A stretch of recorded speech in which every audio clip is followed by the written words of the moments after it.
I traveled with one of the children of a certain politician. We were airborne on Arome. Very proud young lady. It was not so long.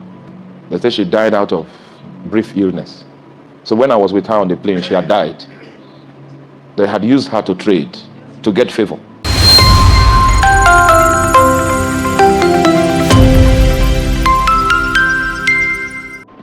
If Jesus gave us the example of how to interact with the realm of the spirit, that sacrifice is the key factor, and in his death he satisfied the claims of divine justice and paved the way for entry into the crucible of eternal life, it means that sacrifice is one of the things that can reconfigure the realm of the spirit to accommodate new realities.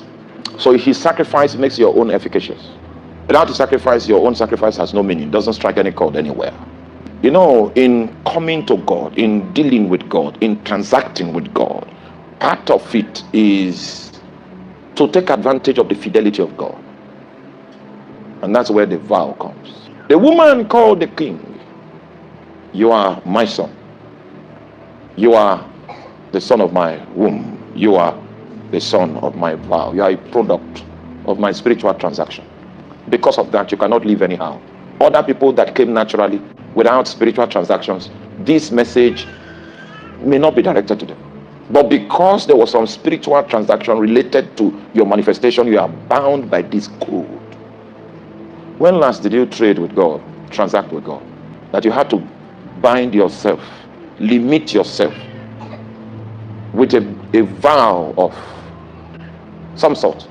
You had to deny yourself something because you were transacting.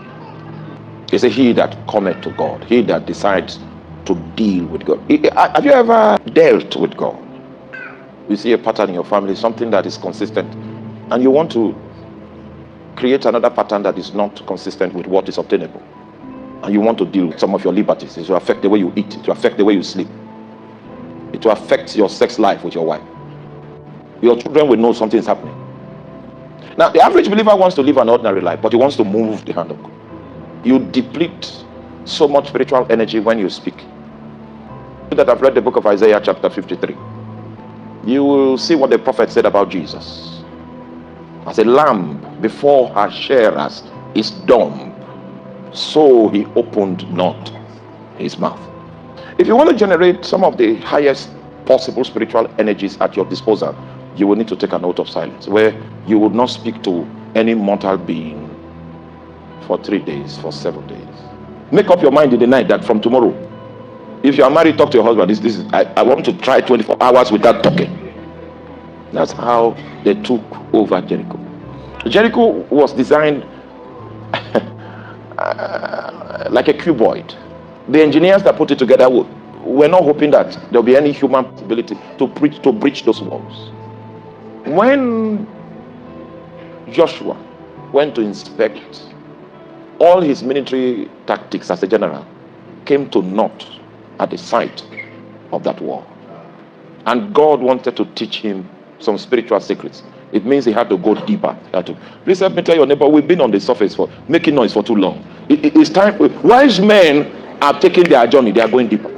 I remember we were praying for a certain election somewhere, and there was a note of victory on the heart of all the intercessors, until one lady now fell into a trance. She now saw the person that we were praying against, that he should not win this election. The person went into a forest. That's in the trance. She was prophesying. Went into the forest with a baby. They did human sacrifice. And the way the election turned, the person went deeper.